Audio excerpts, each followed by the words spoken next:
السلام علیکم ورحمۃ اللہ وبرکاتہ۔ میری بیوی بہت نیک عورت تھی۔ وہ غریبوں میں خیرات تقسیم کرتی تھیں، ان کی مدد کرتی تھیں، غریبوں کی بیٹیوں کی شادیاں کرواتی تھیں، ان کے گھروں میں راشن لے کر جاتی تھیں، اور یہ سب کام رات کے اندھیرے میں کرتی تھیں۔ میں اس سے پوچھتا کہ تم یہ سب کام اندھیرے میں کیوں کرتی ہو، روشنی میں کیوں نہیں؟ تب وہ کہتی، میں نہیں چاہتی کہ مجھے یہ کام کرتے ہوئے کوئی دیکھے، کوئی میری تعریف کرے، مجھے سراہا جائے۔ اگر ایسا ہوا تو یہ بھی ممکن ہے کہ میرے دل میں غرور آ جائے، اور اگر میرے دل میں غرور آ گیا تو میری ساری کی ساری نیکیاں ضائع ہو جائیں گی۔ ان نیک اعمال کا مجھے کیا فائدہ ہوگا؟ تب میں اس کی بات سن کر مسکرا دیا تھا۔ میرا سر فخر سے بلند ہو گیا تھا۔ رات کے اندھیرے میں وہ مجھے اپنے ساتھ لے کر جاتی تھی، اور پھر ملازم کے ہاتھ ان سب لوگوں کے گھروں کا راشن تھیلا رکھوا دیتی تھی جو غربت کی زندگی گزار رہے تھے، جو 2 وقت کی روٹی کے لیے ترس رہے تھے۔ اور تب وہ لوگ جو ہمیں دعائیں دیتے تھے، انہیں سن کر میرے وجود میں خوشی کی لہر دوڑ جاتی تھی۔ جب میں گھر آتا تو سکون سے سوتا تھا۔ زندگی کتنی بدل گئی تھی۔ ایک وہ وقت بھی تھا جب میں بہت غریب تھا، گھر میں کھانے کو کچھ نہیں تھا۔ میری بیوی اتنی نیک تھی، اتنی بخت والی تھی کہ جب وہ میری زندگی میں آئی تو میری ساری کی ساری مشکلیں حل ہو گئیں۔ میری غربت امیری میں بدل گئی، زندگی میں ہر طرف برکت ہی برکت آ گئی۔ اتنا پیسہ میرے گھر میں آنے لگا کہ مجھے سمجھ نہیں آتی تھی کہ میں اتنے پیسے کو کہاں خرچ کروں۔ اتنا پیسہ میں نے کبھی اپنی پوری زندگی میں نہیں دیکھا تھا، جو میری بیوی نے شادی کے 5 سالوں میں مجھے کما کر دیا تھا۔ وہ حافظ قرآن تھی، تہجد گزار تھی، وظائف کرتی رہتی، نیک اعمال کرتی، اور رات کو خدا کے حضور جھک کر رو رو کر اپنے گناہوں کی معافی مانگتی۔ میں حیران ہوتا کہ اتنی نیک عورت نے ایسے کون سے گناہ کیے ہیں جو اسے آدھی رات کو خدا کے حضور سر جھکا کر رونے پر مجبور کرتے ہیں۔ پوچھتا تو مسکرا کر کہتی، غلطیاں، گناہ تو جانے انجانے میں انسان سے ہو جاتے ہیں، ہمیں ہر حال میں اپنے رب سے معافی مانگنی چاہیے۔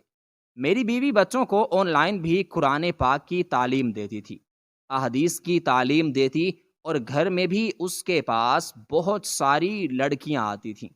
جب لڑکیاں اس کے پاس پڑھنے کے لیے آتی تھیں تو وہ انہیں اپنے کمرے میں لے جاتی، کمرے کا دروازہ اندر سے بند کر دیتی۔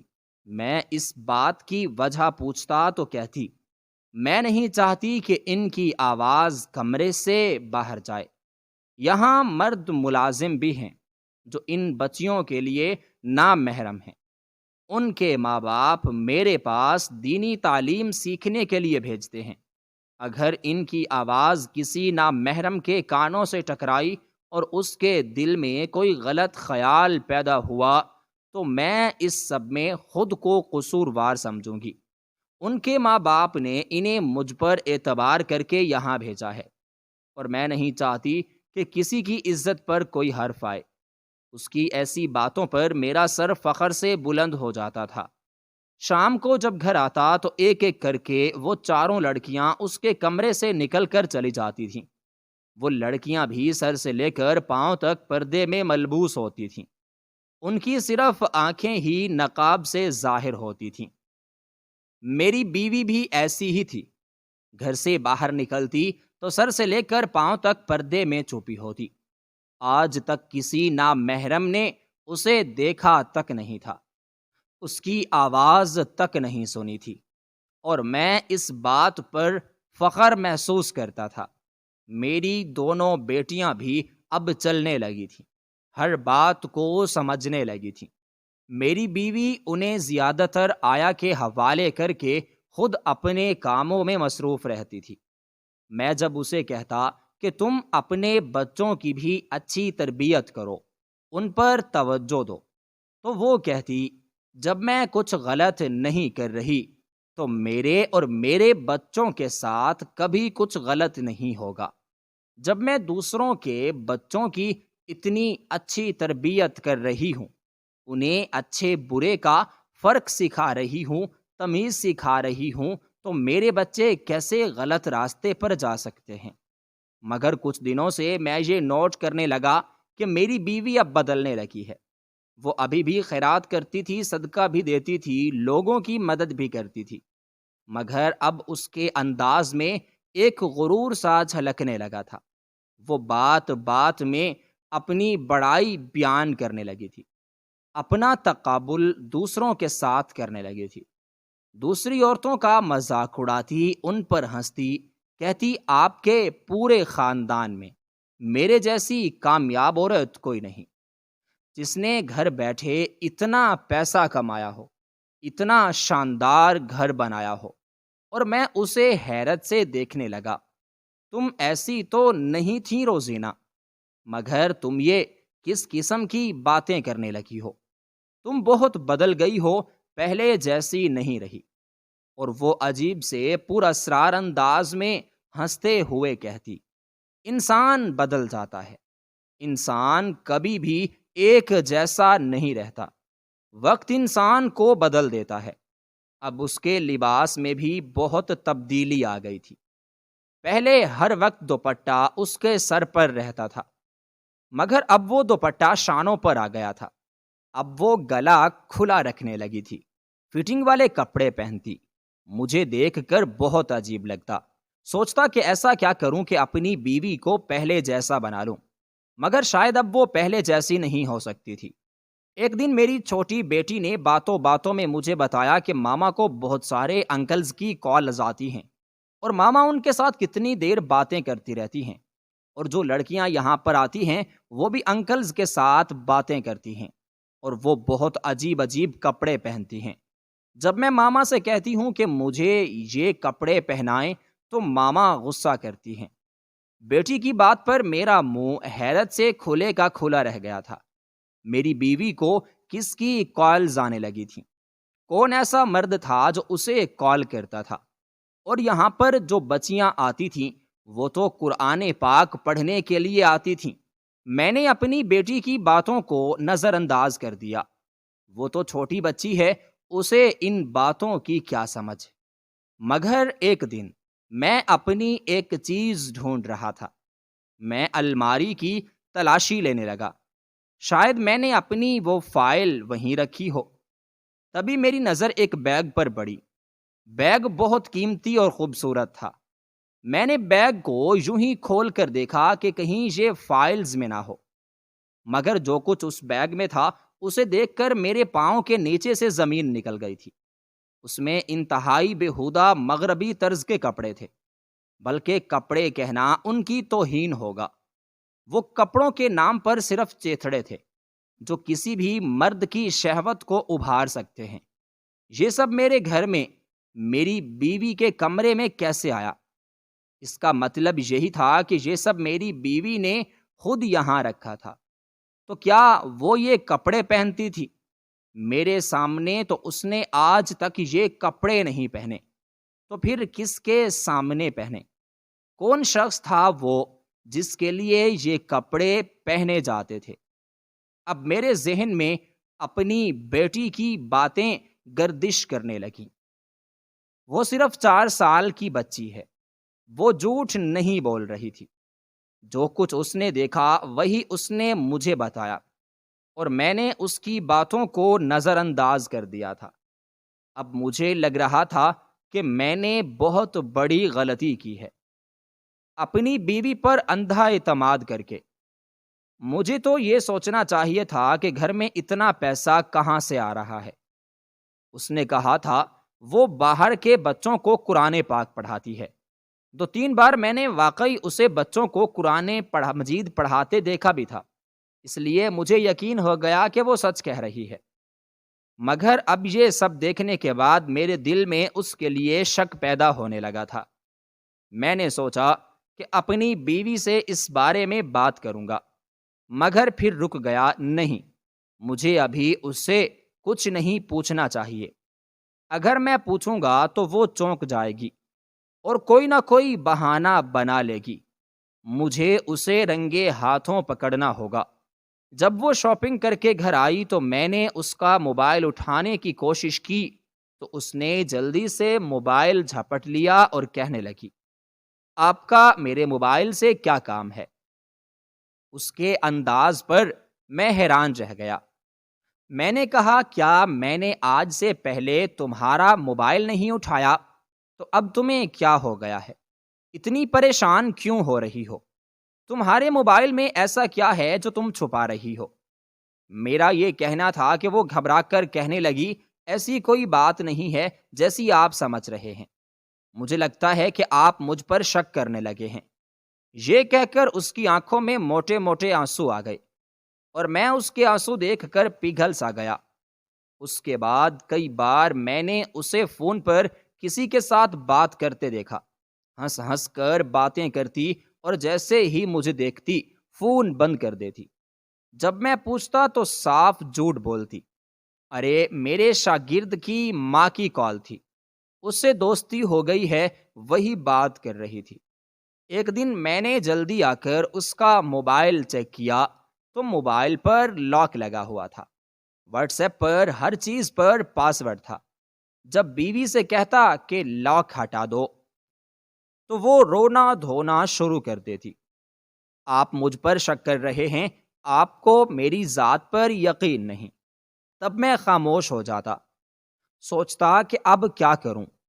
اس نے تو اپنی دولت سے سب کو اپنا گرویدہ بنا رکھا تھا، میرے گھر والوں، اپنے گھر والوں، محلے والوں، سب کو تحفے تحائف دیتی، دولت کو کھلے ہاتھوں سے بانٹتی، تو سب اس کے گن گانے لگے تھے۔ مجھے معلوم تھا کہ اگر میں اس کے خلاف کسی سے کچھ کہوں گا تو کوئی میری بات پر یقین نہیں کرے گا، سب کہیں گے کہ وہ تو بہت نیک اور اچھی عورت ہے، اور میں بس اس کی کامیابی سے جل کر غلط باتیں کر رہا ہوں۔ 2-3 دن میں نے گھر میں رہ کر اس کی روٹین کا جائزہ لیا۔ صبح ہوتے ہی 4 لڑکیاں آ جاتیں اور وہ سب کمرے میں بند ہو جاتیں۔ دوپہر کو کمرہ کھلتا، وہ کھانا کھاتیں، پھر دوبارہ کمرے میں بند ہو جاتیں۔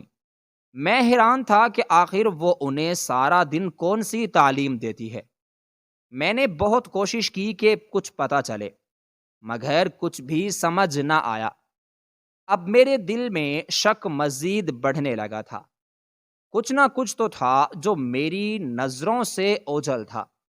میں نے فیصلہ کر لیا کہ اب میں سب کچھ جان کر رہوں گا، معلوم کر کے رہوں گا کہ میری بیوی آخر کیا کر رہی ہے، اور ان لڑکیوں سے وہ ایسا کون سا کام لے رہی ہے، ایسی کون سی تعلیم ہے جس کے لیے اتنی رازداری برتی جا رہی ہے۔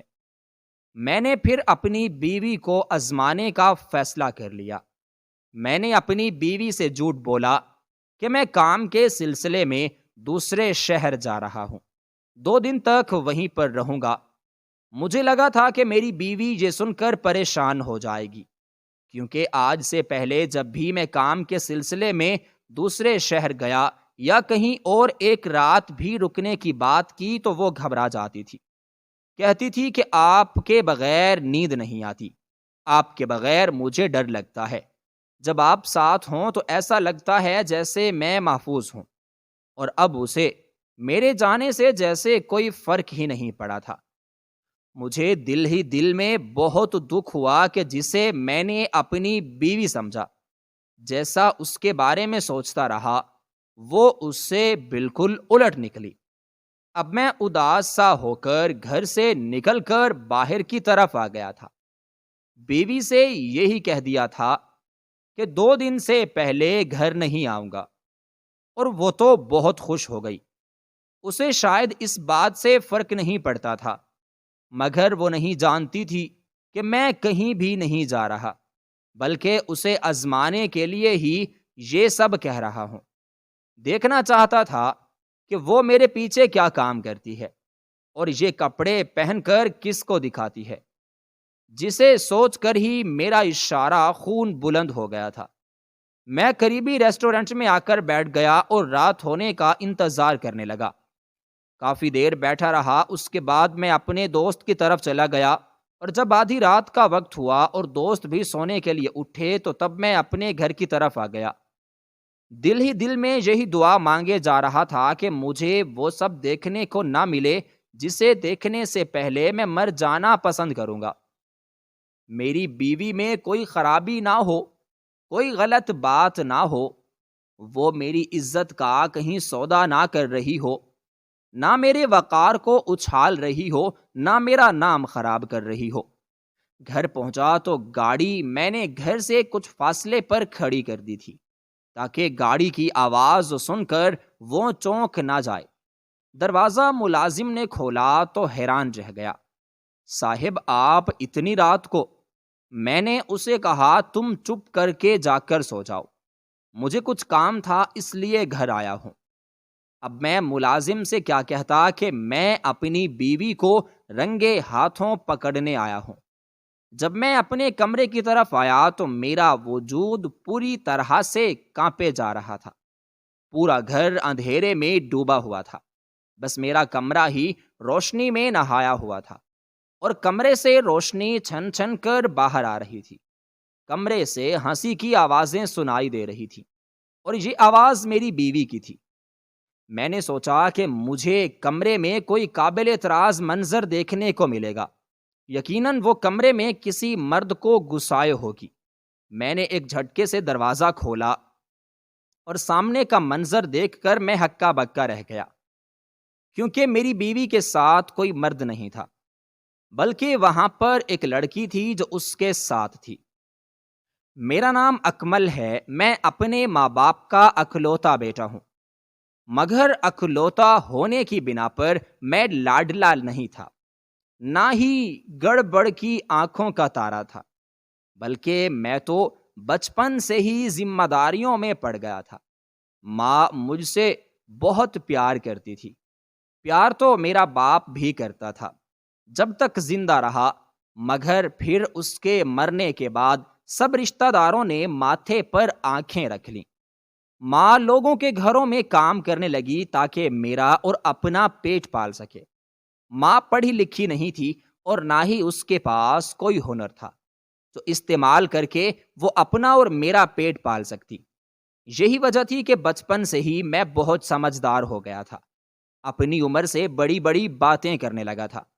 وہ اکثر کہتی کہ بڑا ہوگا تو تمہارے سارے دکھ درد سمیٹ لوں گا، تمہیں کسی چیز کی بھی شکایت نہیں ہونے دوں گا۔ اور ماں کہتی کہ خدا تمہاری زبان مبارک کرے، مجھے اپنا کوئی لالچ نہیں ہے۔ میں یہ نہیں سوچتی کہ تم کما کر مجھے کھلاؤ گے، میری زندگی آسان گزرے گی، بلکہ میں چاہتی ہوں کہ تمہاری اپنی زندگی آسان گزرے، تمہیں کبھی کسی چیز کی کمی نہ ہو، جو بھی تمہاری خواہش ہو وہ پوری ہو، خدا تمہاری ساری ضرورتوں کو پورا کرے۔ میں صبح اسکول میں پڑھنے کے لیے جاتا اور شام کو ایک جگہ مزدوری کرنے کے لیے۔ میں دھن چکر بن کر رہ گیا تھا۔ بچپن سے ہی مزدوری اور محنت نے مجھے بہت تھکا دیا تھا۔ میں جب اپنی عمر کے لڑکوں کو دیکھتا تو سوچتا کہ وہ کتنے خوش باش ہیں، زندگی سے کس قدر لطف اٹھا رہے ہیں، اور میں ہوں اپنے آپ سے، اپنی زندگی سے بھی بیزار۔ میں صرف اپنی ماں کی وجہ سے ہی اتنی مشکل زندگی جینے پر تیار ہوا تھا، ورنہ اگر میں دنیا میں اکیلا ہوتا تو کب کا خودکشی کر چکا ہوتا۔ میں آج تک خودکشی سے صرف اسی لیے باز رہا کہ ماں کو بہت دکھ ہوگا۔ میری پڑھائی میں بالکل بھی من نہیں لگتا تھا۔ جب یہ کتابیں کھول کر بیٹھتا تو میری خواہشات مجھے چاروں طرف سے گھیرے رکھتی۔ میرا دل کرتا کہ میں بھی ٹیوشن پڑھنے کے لیے کسی اچھے استاد کے پاس جاؤں، اچھے کپڑے پہنوں، اچھے جوتے پہنوں، اچھا کھانا کھاؤں۔ یہ فطری خواہشات ہی تھیں جو ہر دم مجھے بے دم کیے رکھتی تھیں، اور میں اپنی خواہشات کی وجہ سے اپنی پڑھائی پر بھی توجہ نہیں دے پا رہا تھا۔ ٹھیک ہے، میں پڑھ لکھ کر افسر بنوں، کسی قابل بنوں، مگر میں جانتا تھا یہ میرے بس کی بات نہیں ہے۔ پڑھائی کا روگ میں نہیں پال سکتا تھا۔ جب میرا میٹرک کا رزلٹ آیا تو حسب معمول میں فیل ہو گیا تھا۔ ماں کو بہت مایوسی ہوئی، بہت روئی، کہنے لگی کہ میں خود بھی تعلیم حاصل نہیں کر سکی، شادی تھی کہ تم پڑھ کر کسی قابل بن جاؤ، تم کیا میری ایک خواہش پوری نہیں کر سکتے؟ اور میں بے بس ہو کر بول پڑا، ماں میں پڑھ نہیں سکتا، میں کچھ بھی یاد نہیں کر سکتا، میرا ذہن پڑھائی کی طرف راغب نہیں ہوتا، پریشانیاں اور تکلیفیں مجھے ہر وقت بے چین کیے رکھتی ہیں، ذمہ داریوں نے مجھے تھکا دیا ہے۔ تب ماں خاموش ہو گئی، کہنے لگی کہ چلو، اگر تم پڑھائی نہیں کر سکتے تو کہیں ہنر سیکھ لو تاکہ کل کو تمہارے کام آئے، تم زندگی کیسے گزارو گے؟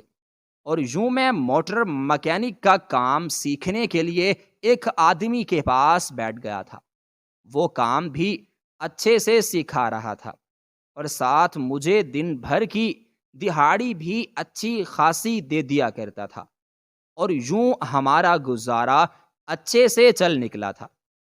ماں مجھے دیکھ کر ٹھنڈی آہ بھر کر رہ جاتی، کہتی کاش تم میری بات مان لیتے، افسر ہو جاتے تو تمہاری زندگی آسان ہوتی۔ اور میں ان کے ہاتھ پکڑ کر کہتا مجھے بس آپ کی دعاؤں کی ضرورت ہے، آپ کی دعائیں ساتھ ہوں تو سب کچھ ٹھیک ہو جائے گا، زندگی خود ہی آسان ہو جائے گی۔ اب مجھے ایک کام کرتے ہوئے کافی سال بیت گئے تھے، گھر کی حالت بھی میں نے کافی حد تک اچھی کر لی تھی اور ایک پرانی سی موٹر سائیکل بھی خرید لی تھی تاکہ مجھے کام پر آنے جانے میں کوئی مشکل نہ ہو۔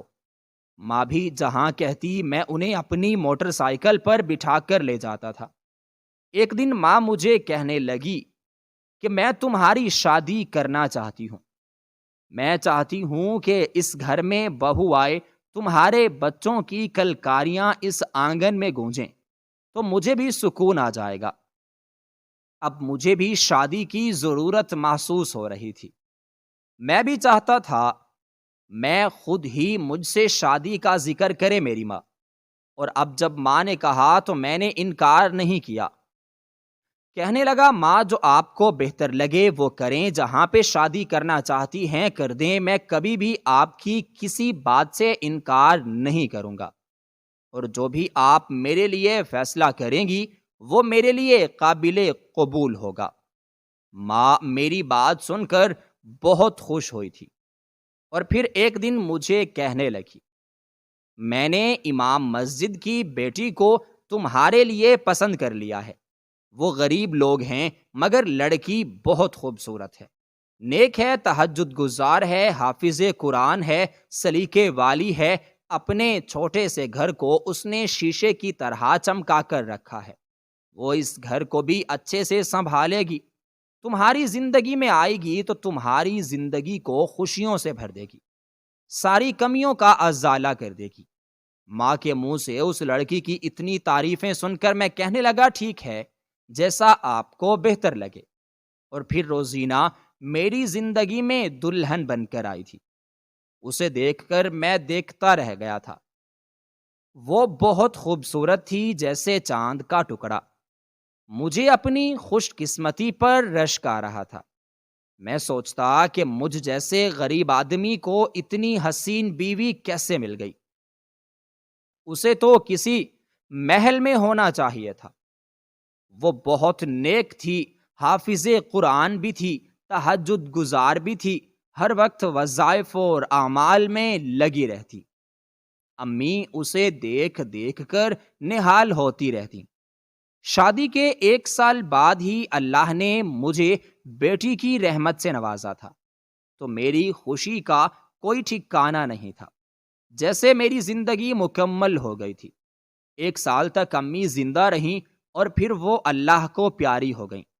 ان کے بعد میں خود کو بہت اکیلا محسوس کرنے لگا تھا، ایسے میں روزینہ تھی جس نے مجھے سنبھالا۔ ایک دن مجھے کہنے لگی آپ مجھے موبائل لا کر دیں، میں نے سنا ہے کہ گھر بیٹھے موبائل پر بھی کام کیا جا سکتا ہے، پیسے کمائے جا سکتے ہیں۔ میں اس بارے میں کچھ نہیں جانتا تھا کہ یہ سب کیسے ہوتا ہے، لیکن پھر بھی میں نے قسطوں پر ایک موبائل لے کر اپنی بیوی کو دے دیا۔ میں نہیں جانتا تھا کہ وہ موبائل پر کیا کر رہی ہے۔ کئی بار میں نے اسے موبائل پر قرآن پاک کی تلاوت اور قرآن پاک کا سبق پڑھاتے ہوئے دیکھا تھا۔ مجھے لگا کہ شاید ہمارے شہر کے مدرسے کے بچے ہیں جن کو وہ موبائل پر پڑھا رہی ہے۔ مگر جب مہینے کے آخر میں وہ کہنے لگی میرے 5 لاکھ روپے بن گئے ہیں، پیسے لینے کے لیے مجھے بینک اکاؤنٹ کی ضرورت ہے، تو میری حیرت کا کوئی ٹھکانہ نہ رہا۔ پھر میں اسے لے کر قریبی بینک کی برانچ میں گیا، اس کا اکاؤنٹ کھلوایا، تو اگلے دن اس نے مجھے بتایا کہ میرے اکاؤنٹ میں 5 لاکھ روپے آ گئے ہیں۔ میں حیران تھا کہ اتنے پیسے تو میں آج تک جمع نہیں کر پایا تھا جتنے اس نے 1 مہینے میں ہی کما لیے تھے۔ میرے پوچھنے پر کہنے لگی میں بچوں کو قرآن پاک پڑھاتی ہوں، باہر کے بچے ہم لوگوں سے قرآن پاک پڑھنے کے بدلے بہت ساری فیسیں دیتے ہیں۔ یہ بات مجھے میری ایک سہیلی نے بتائی تھی، وہ بھی یہ کام کرتی ہے۔ پہلے میرے پاس موبائل نہیں تھا، ابا جی سے کہا تو انہوں نے انکار کر دیا، کہنے لگے موبائل شیطان کا اچھا یار ہے، یہ جب گھر میں آتا ہے تو بے حیائی ساتھ لاتا ہے۔ ابا نے مجھے منع کر دیا تو میں نے موبائل پر کام کرنے کا خیال دل سے نکال دیا۔ مجھے لگا تھا کہ آپ بھی میرے ابا کی طرح ہی خیالات رکھتے ہوں گے، مگر آپ تو بہت اچھے ہیں۔ آپ نے نہ صرف مجھے موبائل دیا بلکہ مجھے سپورٹ بھی کیا۔ اب وہ پیسے کمانے لگی تھی۔ ایک دن مجھے کہنے لگی یہ سب میں آپ کے لیے، اپنے گھر کے لیے اور بچوں کے لیے ہی کر رہی ہوں، آپ کو آسان سی زندگی دینے کے لیے۔ آپ ایسا کریں کہ اس آدمی کے پاس کام کرنا چھوڑ دیں، اپنی الگ سے دکان بنا لیں، اس طرح سے جو پیسہ ہوگا وہ آپ کے ہی پاس آئے گا۔ اس کی بات میرے دل کو لگی تھی۔ اپنی بیوی سے پیسہ لینا مجھے اچھا نہیں لگ رہا تھا، مگر اس نے زبردستی پیسے میرے ہاتھ میں تھما دیے، کہنے لگی مجھ میں اور آپ میں کوئی فرق نہیں ہے، جو آپ کی چیز ہے وہ میری ہے اور جو میری چیز ہے وہ آپ کی ہے۔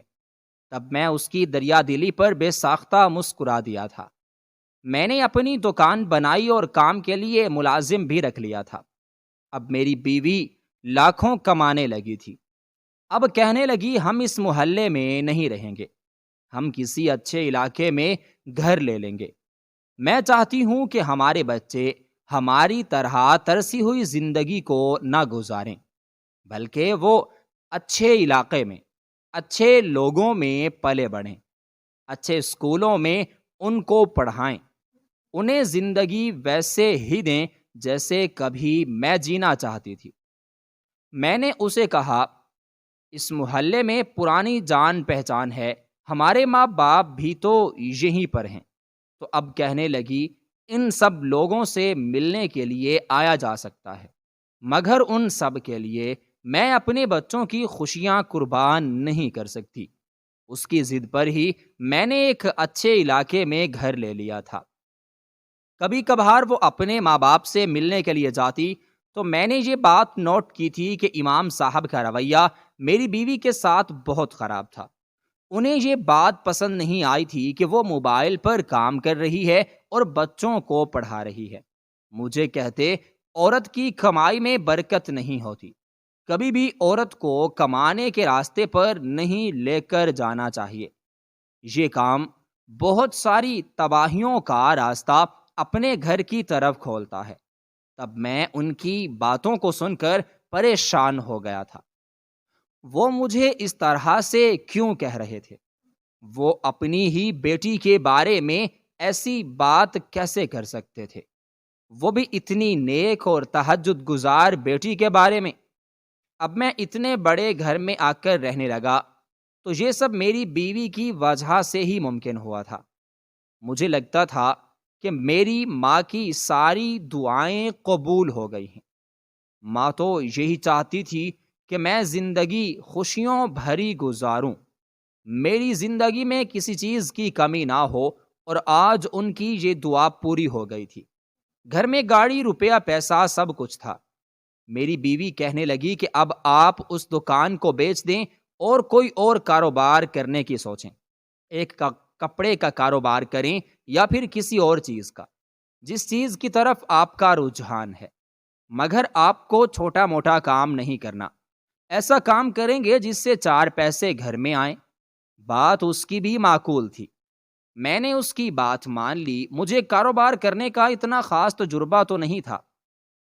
اپنے ایک دوست کے جاننے والوں سے بات کی جن کا کپڑے کا کارخانہ تھا، اور یوں پھر ان سے مشورہ کر کے میں نے کپڑے کا کام کرنا شروع کر دیا۔ اللہ کے کرم سے میرے کپڑے کا کام شروع ہو گیا تھا۔ بیوی بھی ایسی تھی کہ اسے دیکھ کر فخر کا احساس ہوتا تھا، مگر میں کیا جانتا تھا کہ جس بیوی کو میں نیک سمجھ رہا ہوں، جس کی اچھائی کی مثالیں دوسروں کو دیتا ہوں، لوگ جسے دیکھ کر مرعوب ہو جاتے ہیں، وہ اندر سے کیسی ہوگی۔ میں نے یہ سب تو کبھی بھی اپنے خواب و خیال میں نہیں سوچا تھا۔ یہ پیسہ اس نے کسی غلط کام سے کمایا ہوگا۔ اب جب میں چھپ کر اس کے کمرے میں آیا تو سامنے کا منظر دیکھ کر میری نظریں شرم سے زمین کی طرف جھک گئیں۔ اس کے سامنے ایک لڑکی کھڑی تھی جس نے بہت باریک اور مختصر سا لباس پہن رکھا تھا۔ یہ لباس ایسا تھا جو اس کے جسم کو چھپانے میں ناکام ہو رہا تھا۔ اسے دیکھ کر میں نے اپنی آنکھیں میچ لیں۔ میری بیوی بری طرح گھبرا گئی، کہنے لگی، آپ یہاں؟ آپ تو دوسرے شہر میں گئے تھے، 2 دن بعد آنے والے تھے۔ میں نے غصے سے اپنی بیوی کی طرف دیکھا اور کہا، اس لڑکی کو ہٹاؤ یہاں سے۔ میرا غصہ دیکھ کر میری بیوی بھی گھبرا گئی تھی، اور وہ لڑکی بھی بری طرح ڈر گئی۔ وہ وہاں سے فوراً بھاگ گئی۔ واش روم میں جا کر اس نے کپڑے بدلے، اور جب باہر آئی تو وہ برقعے میں تھی۔ اب میں نے پہچانا کہ یہ وہی لڑکی تھی جو قرآن پاک پڑھنے کے لیے میری بیوی کے پاس آتی تھی، شام تک اس کے کمرے میں بند رہتی تھی اور شام کو گھر واپس چلی جاتی تھی۔ اب وہ لڑکی روتے ہوئے کہنے لگی، میں اس وقت کہاں جاؤں؟ آپ مجھے رہنے کے لیے کوئی کمرہ دکھا دیں۔ میری بیوی کمرے سے باہر چلی گئی۔ میں اس کے واپس آنے کا انتظار کرنے لگا۔ میری نظر بیڈ پر پڑی جہاں ایک کیمرہ تھا۔ میں نے کیمرہ اٹھا کر دیکھا تو اس میں اس لڑکی کی فحش تصاویر تھیں، جن میں اس کا چہرہ نمایاں نہیں تھا، مگر اس کا سارا جسم نظر آ رہا تھا۔ بیوی کا موبائل جب اٹھا کر دیکھا تو اس کا پچھلا کیمرہ آن تھا اور نیچے لوگ بےہودہ کومنٹس کر رہے تھے۔ اب مجھے ساری بات سمجھ میں آ گئی تھی۔ میری بیوی اس لڑکی کا جسم غیر مردوں کو دکھا رہی تھی، اور جتنے بھی لوگ اس کے جسم کو دیکھ کر لالچ بھری نظریں ڈال رہے تھے، اتنے ہی پیسے اکاؤنٹ میں آ رہے تھے۔ تو میری بیوی کیا اس گھناؤنے کام سے پیسہ کماتی تھی؟ وہ جب کمرے میں آئی تو میں نے ایک زناٹے دار تھپڑ اس کے چہرے پر دے مارا۔ وہ ہراساں نظروں سے مجھے دیکھنے لگی۔ آپ مجھے مار کیوں رہے ہیں؟ میں نے کچھ بھی غلط نہیں کیا۔ آپ کی عزت پر کوئی داؤ نہیں لگایا، کوئی داغ نہیں لگایا۔ میں نے خود اپنا جسم نہیں بیچا۔ مجھے تو آج تک کسی نامحرم نے نہیں دیکھا، میری آواز تک نہیں سنی۔ میں تو ان لڑکیوں کا جسم لوگوں کو دکھاتی ہوں، اور اس میں کیا غلط ہے؟ آپ کی عزت پر کبھی کوئی آنچ نہیں آنے دی۔ میرا غصے سے دماغ جھنجھنا گیا تھا۔ جو کچھ تم کر رہی ہو، ابھی بھی تم اس کی صفائی میں بولنے کی ہمت کر رہی ہو۔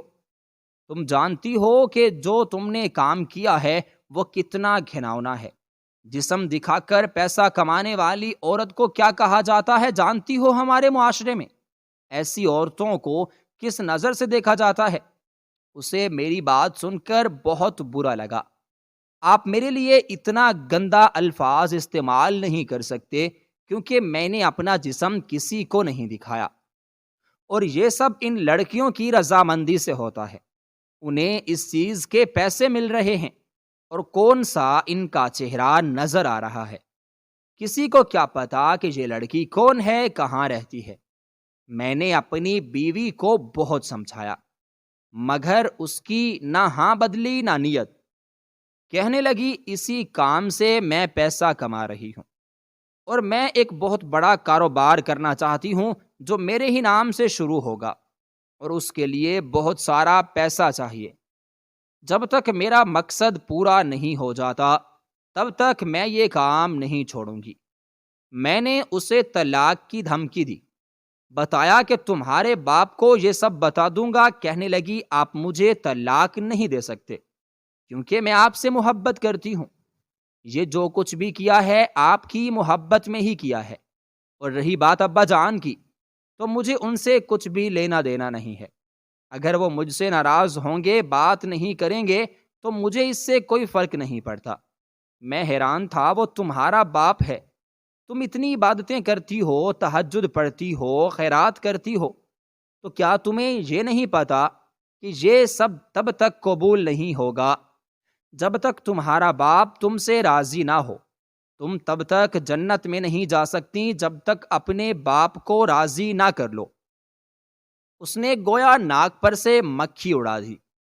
میں اتنے سارے کام اللہ کو راضی کرنے کے لیے کر رہی ہوں تو اللہ مجھ سے راضی ہو جائے گا۔ آپ کو میری آخرت کی فکر کرنے کی کوئی ضرورت نہیں ہے۔ میں اپنی بیوی کی ہدایت کے لیے رو رو کر خدا سے دعا مانگنے لگا کہ اسے ہدایت مل جائے۔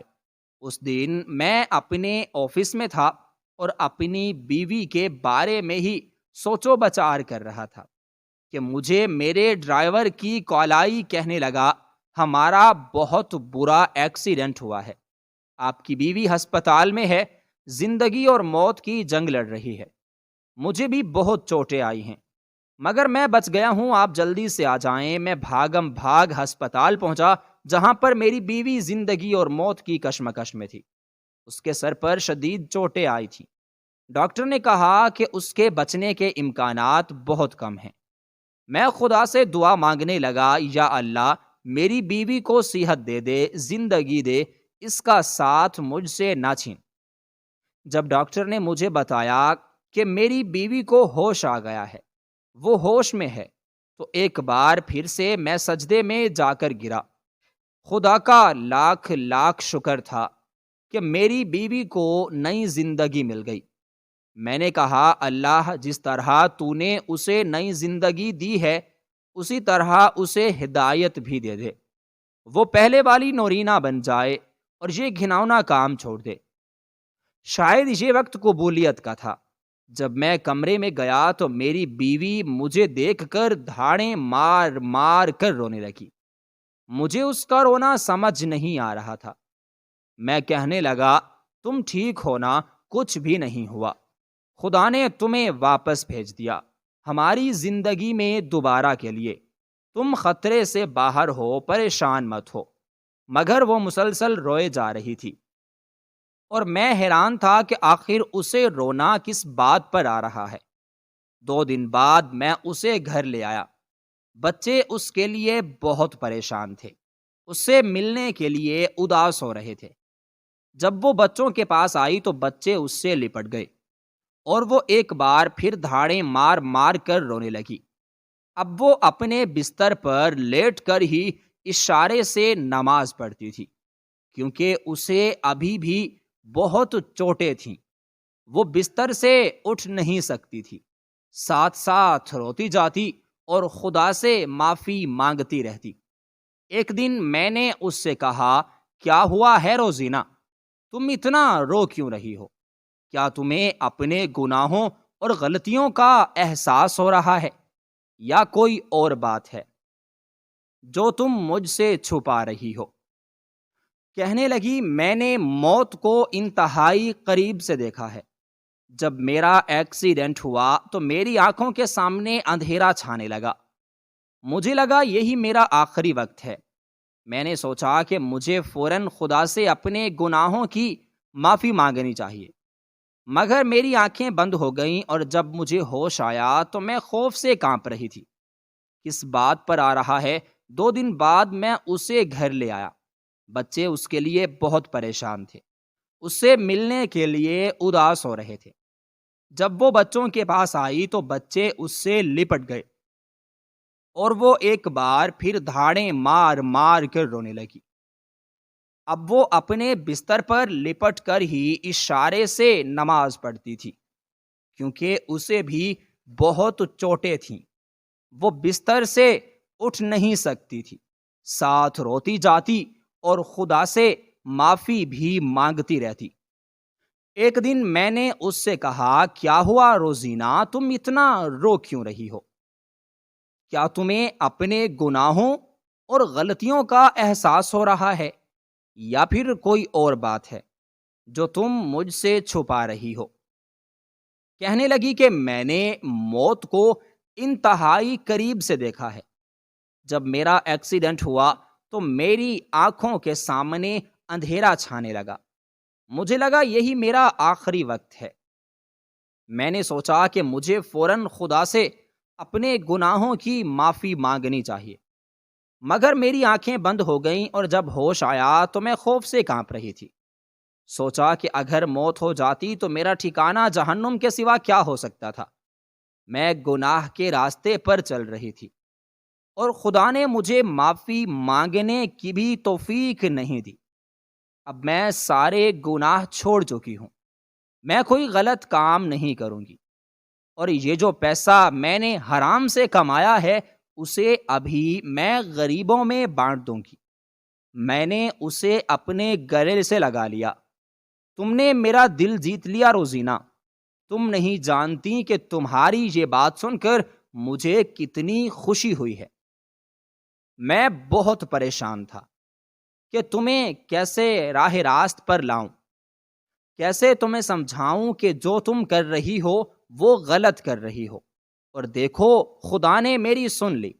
نہ صرف اس نے تمہیں نئی زندگی سے نوازا بلکہ اس نے تمہیں ہدایت بھی دے دی۔